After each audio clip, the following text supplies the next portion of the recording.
Halo, apa kabar? Saatnya Anda menyimak berita Medan bersama saya, Ilham Ardiansyah. Sejumlah berita menarik akan kami sajikan untuk Anda dan berikut 3 berita utama hari ini. Rumah Kepala Badan Kepegawaian Daerah Kota Tebing Tinggi dilempari bom Molotov. Pemakaman salah satu korban penembakan KKB Papua di Kabupaten Deli Serdang. Menyambut tahun ajaran baru 2022, omset penjualan buku pelajaran sekolah di Kota Medan meningkat 50 hingga 80%.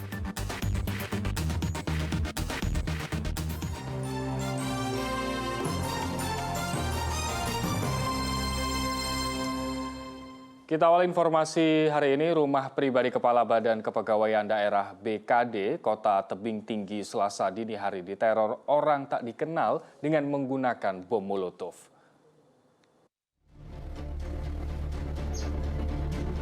Bom Molotov mengenai jendela kaca di rumah pribadi Kepala Badan Kepegawaian Daerah BKD Kota Tebing Tinggi Saiful Fahri yang berlokasi di Jalan Meranti, Kecamatan Padang Hilir, Kota Tebing Tinggi. Kejadian diketahui korban usai melaksanakan sholat subuh. Saat itu korban membuka seluruh kain gorden jendela termasuk di ruangan tamu dan menemukan kaca jendela rumahnya sudah pecah. Tak hanya pecahan kaca, ia juga menemukan botol yang pecah serta tercium aroma minyak tanah.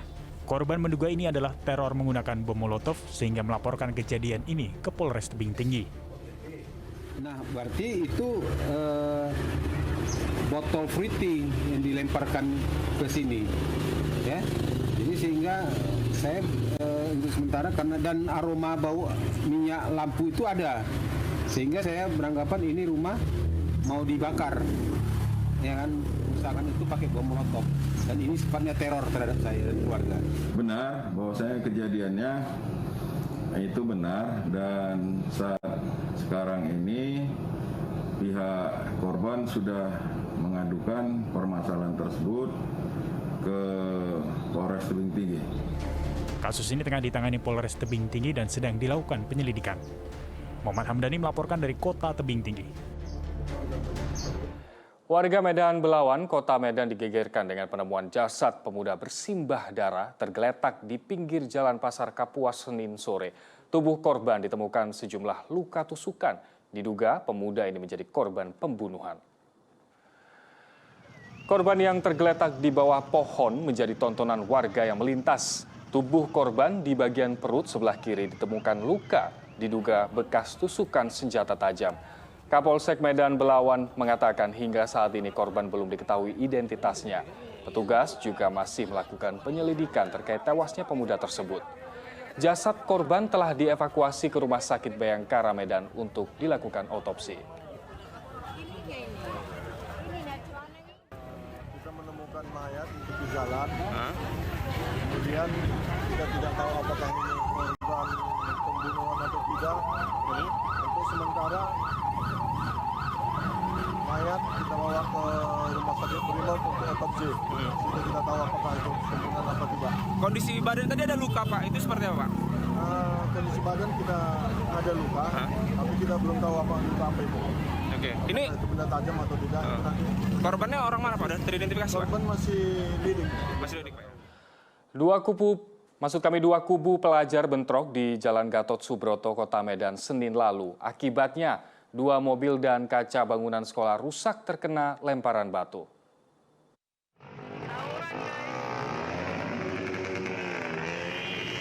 Kayak gini ternyata pemuda zaman sekarang ya. Tawuran antara 2 kubu pelajar yang terjadi di Jalan Gatot Subroto, Kota Medan.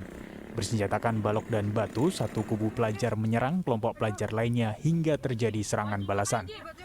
Tawuran yang diduga akibat dendam lama antar pelajar ini terjadi saat kondisi lalu lintas padat. Meski berlangsung hanya beberapa menit, 2 mobil yang tengah melintas di ruas Jalan Gatot Subroto terkena batu nyasar. 2 pemilik mobil telah membuat laporan ke Mapolsek Medan Baru. Selain itu, kaca bangunan sekolah juga tidak luput dari kerusakan. Beberapa bagian kaca tampak pecah dengan sisa batu di lokasi kejadian. Masih ada tawuran yang mana diduga anak sekolah, namun kita belum bisa pastikan dari sekolah mana. Melakukan penyerangan, pengerusakan ke sekolah SMK Immanuel. sana ada yang rusak kaca, kemudian 2 unit sepeda mobil yang kebetulan parkir di sana. Saat ini masih kita lakukan penyelidikan. Saat ini kita masih di lapangan untuk cek TKP. Tawuran antara dua kubu pelajar ini meresahkan warga karena telah berulang kali terjadi. Perkelahian antara pelajar ini tengah ditangani Polsek Medan Baru. Tuti Alawiyah Lubis melaporkan dari Kota Medan. Salah satu korban penembakan yang dilakukan oleh kelompok kriminal bersenjata di Papua tiba di rumah duka di Desa Sayum Sabah, Kabupaten Deli Serdang. Usai pemakaman korban, kegiatan dilanjutkan dengan acara adat karo di rumah duka.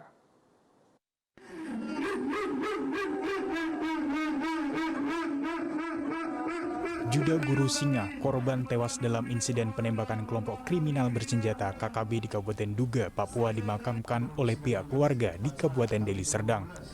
Proses pemakaman ini dilaksanakan di Jambur atau tempat berkumpul warga di Desa Sayum Sabah, Kecamatan Sibolangit, Kabupaten Deli Serdang, Senin lalu. Lamanya proses perjalanan dari Papua ke rumah duka membuat proses adat pemakaman tidak lagi dilaksanakan selama 3 hari. Melainkan pihak keluarga langsung melakukan prosesi ziarah terakhir sebelum akhirnya jenazah dimakamkan pihak keluarga.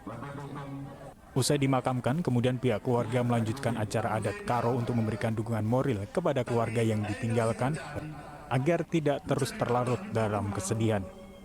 Paman korban yang juga merupakan kepala desa Sayum Sabah menyebutkan pihak keluarga telah mengikhlaskan kepergian korban. Sudah dilakukan acara penguburan jenazah Juda Guru Singa, dan pada saat ini kita lakukan acara adat karo. Ya, karena kejadian ini memang adalah insiden karena kriminal di Papua. Jadi mayat sudah disetrika dari Timika, dari rumah sakit. Korban merantau ke Papua untuk mencari nafkah dan telah tinggal di sana sekitar 1,5 tahun. Muhammad Hamdani melaporkan dari Kabupaten Deli Serdang. Kita ke informasi lain, ada kemudahan yang diberikan PT KAI untuk Anda yang berpergian menggunakan moda kereta api. Mulai pekan ini, jika Anda sudah mendapatkan vaksin ketiga atau booster, maka tidak perlu lagi menunjukkan hasil tes antigen atau PCR saat naik kereta.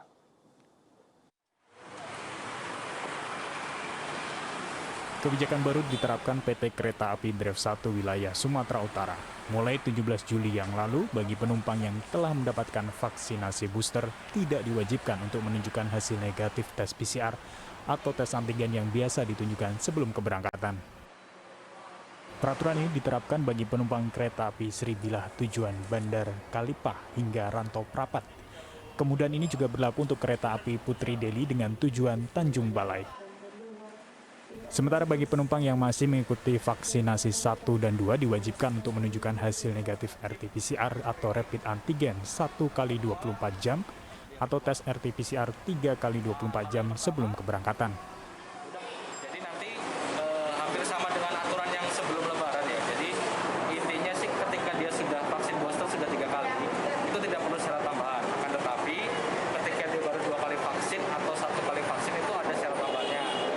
Untuk yang 2 kali vaksin dia bisa milih antara antigen atau PCR. Kalau antigen berlakunya 1 kali 24 jam, kalau PCR 3 kali 24 jam. Nah, kalau yang baru 1 kali vaksin itu harus dan wajib PCR. Jadi dia tidak bisa antigen untuk yang baru 1 kali vaksin. Para penumpang kereta api mengaku senang dan mendukung kebijakan yang bisa menambah kenyamanan penumpang di tengah meningkatnya angka COVID-19. Jadi bagus juga untuk supaya lebih aman sebagai penumpang. Peraturan ini berlaku untuk semua perjalanan kereta api sesuai dengan Surat Edaran Kementerian Perhubungan Nomor 72 Tahun 2022 untuk mengendalikan angka penyebaran COVID-19. Muhammad Hamdani melaporkan dari Kota Medan.